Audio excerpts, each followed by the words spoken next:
Bismillahirrahmanirrahim.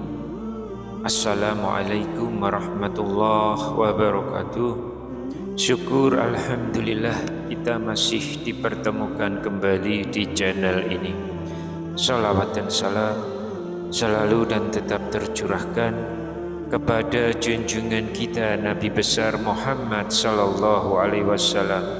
Allahumma sholli ala sayyidina Muhammad wa ala ali sayyidina Muhammad.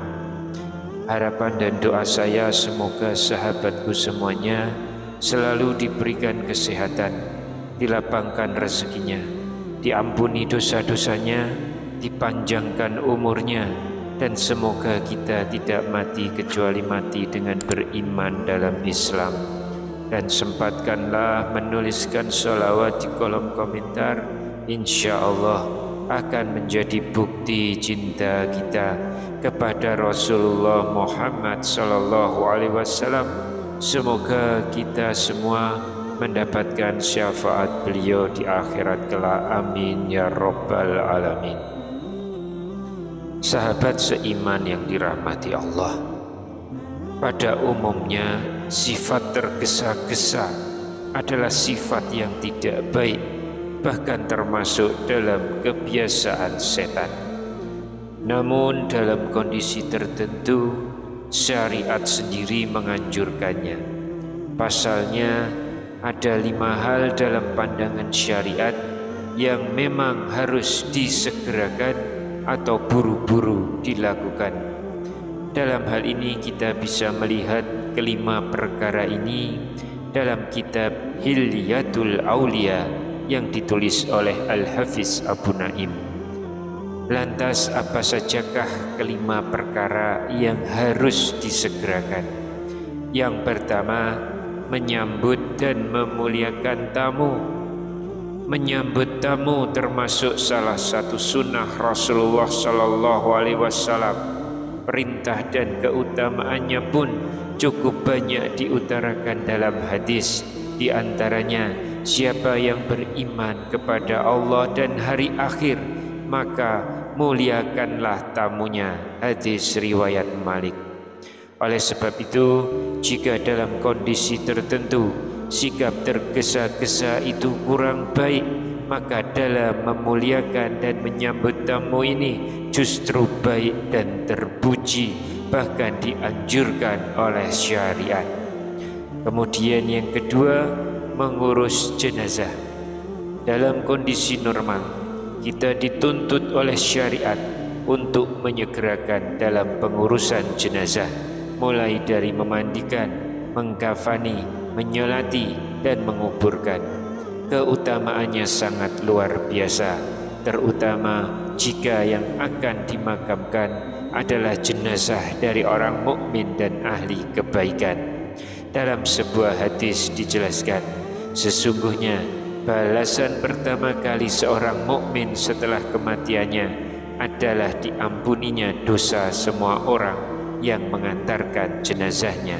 Hadis riwayat Al-Baihaqi. Oleh karena itu, jangan pernah menunda pengurusan jenazah, baik dalam hal memandikan, mengkafani, menyolatkan, maupun menguburkan, jika memang tidak ada hal yang menghalangi disegerakannya pengurusan. Kemudian yang ketiga, menikahkan anak gadis yang sudah dewasa. Mengapa menikahkan anak perempuan termasuk hal yang harus disegerakan? Salah satunya adalah untuk menjaga kehormatan kaum perempuan agar terhindar dari fitnah dan hal-hal yang tidak diharapkan. Rasulullah sallallahu alaihi wasallam sudah menggambarkan bagaimana kedekatan orang yang mengasuh anak perempuan hingga dewasa sekaligus menjaga kehormatannya di surga nanti.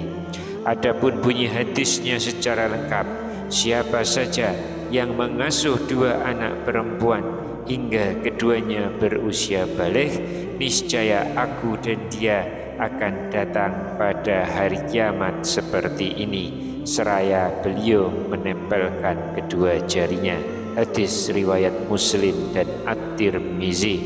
Sehingga dengan demikian, selayaknya bagi para orang tua yang memiliki anak perempuan yang sudah dewasa dan memiliki pasangan yang sepadan agar segera menikahkannya. Tujuannya adalah pertama, menjaga kehormatannya serta tidak terjerumus kepada pergaulan bebas, dan yang kedua, demi meraih keutamaan kedekatan dengan Rasulullah di surga.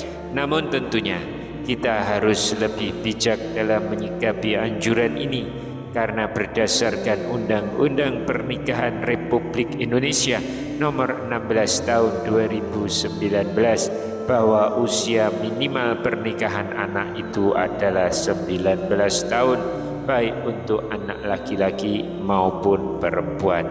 Kemudian yang tak kalah penting, jika pernikahan dalam usia minimal tetap dilakukan, baik anak perempuan yang dinikahkan maupun anak laki-laki yang menikahinya harus memenuhi kriteria layak dan mampu, baik secara seksual, mental, finansial, intelektual maupun kesehatan. Sebab jika tidak, bukan mustahil pernikahan justru akan melahirkan problem-problem baru bagi keluarga, masyarakat ataupun negara. Kemudian yang keempat, melunasi hutang, terlebih jika hutangnya sudah jatuh tempo.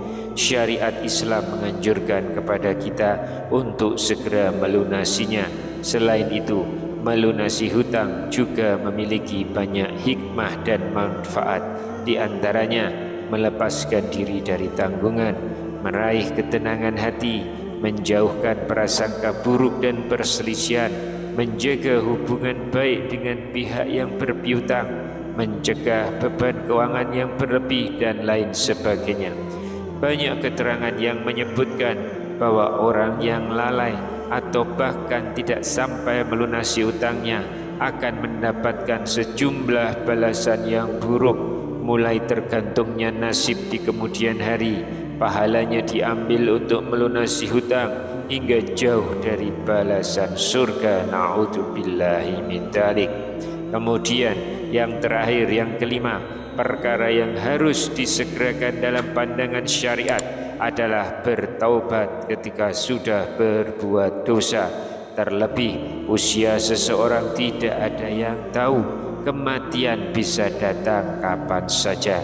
Ketika kita berbuat dosa, segeralah bertaubat.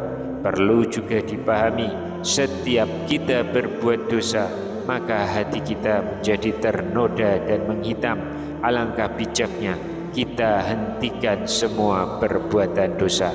Tatkala tanpa sengaja dan tanpa sadar kita melakukannya, segera hentikan perbuatan dosa itu dengan taubat dan istighfar kepada Allah Subhanahu wa ta'ala. Mengingat pentingnya taubat, bahkan Allah memerintahkan dalam Al-Quran, hai orang-orang yang beriman, bertaubatlah kepada Allah dengan taubat yang semurni-murninya. Mudah-mudahan Rabbmu akan menutupi kesalahan-kesalahanmu dan memasukkanmu ke dalam surga yang mengalir di bawahnya sungai-sungai. Quran Surat At-Tahrim ayat yang ke-8. Tentu saja supaya kita benar-benar menghapus dosa dan noda hitam yang membercak di dalam hati, taubat harus memenuhi syarat-syaratnya, yaitu hentikanlah dosa yang ditaubati, sesali perbuatan dosa yang sudah dilakukan, dan bertekad kuat dalam hati untuk tidak mengulanginya. Kemudian jika dosanya ada sangkut paut dengan sesama makhluk, maka terlebih dahulu kita istihlal dan meminta maaf kepada yang bersangkutan. Selain itu, taubat adalah tahapan penting dalam proses untuk membersihkan diri bagi siapapun yang hendak mendaki jalan spiritual dan mendekatkan diri kepada Allah. Jadi taubat adalah salah satu jalan bagi kita untuk meraih keridhaan